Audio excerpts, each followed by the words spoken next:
Sunday মানেই হলো আমাদের অফ ডে, আর অফ ডেতেই আমরা একটু চেষ্টা করি মাসের প্রথমে ঘরে টুকিটাকি কিছু বাজার সদাই করে নিতে। আর সাথে তো বাইরে একটু খাওয়া দাওয়া আছে, যেহেতু সেদিন আবার ছিল পিৎজা বার্গে একটা পিৎজা অফার, তো মিস করা যায়। চলুন তাহলে শুরু করা যাক আজকের ভিডিওটি।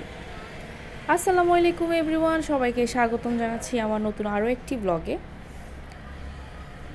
তো যেমনটি বলছিলাম, মাসের শুরুতে প্রতিটা সংসারে থাকে কিছু সাংসারিক জিনিসপত্র কেনাকাটা, তারপর মুদির জিনিস চলে। তো আমরা চেষ্টা করি যদি সেটা সানডেতে পড়ে, যদি অফ ডেও থাকে, তো আমরা সেদিন একটু বের হই। এই যে যেমন ওই দিনও বের হয়ে গিয়েছিলাম মাসের শুরুতেই, ঘরে কিছু টুকিটাকি জিনিস কেনার ছিল। তো এরকম একটা দুটো জমতে জমতে যখন অনেকগুলো জিনিস যে হ্যাঁ লাগবে এখন, তো তখনই আমরা স্বপ্নে যাই।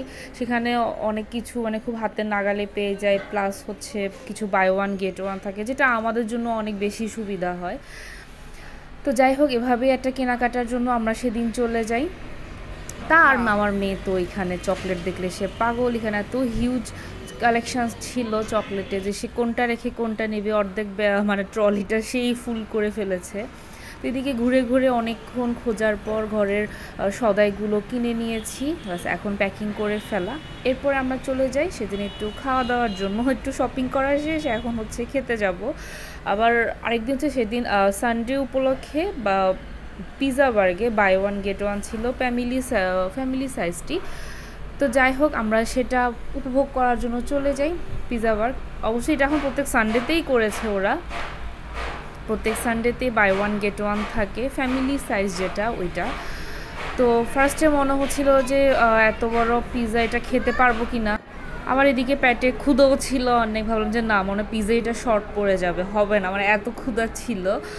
তো যাই হোক, এরপর একটু ঘুরে ঘুরে সব কিছু ভিডিও করছিলাম। আর সেখানে কিডস জোন ছিল একটা, তা আমার মেয়ে তো মোটামুটি সেখানে অনেক খুশি, আর অনেকগুলো বাচ্চাদের খেলাধুলা করছিল।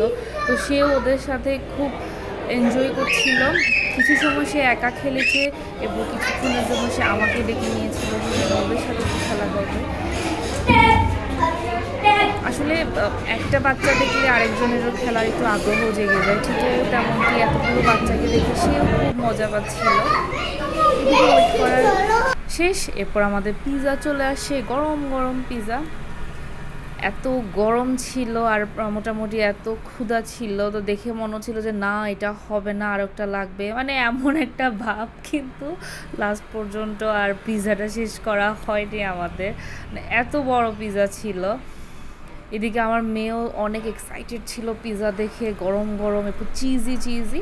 বাই দ্য ওয়ে পিৎজাগুলো অনেক ভালো ছিল। আমরা ভাবছিলাম হয়তো এত ক্রাউড ছিল সেখানে বাই ওয়ান গেট ওয়ান নিয়ে আদৌ কি ভালো হবে কি না, বাট না, পিৎজা অনেক ভালো ছিল। ব্যাস খাওয়া দাওয়া শেষ করে এরপর বাসা চলে যায়। এই ছিল আজকের ব্লগ। আল্লাহ হাফেজ।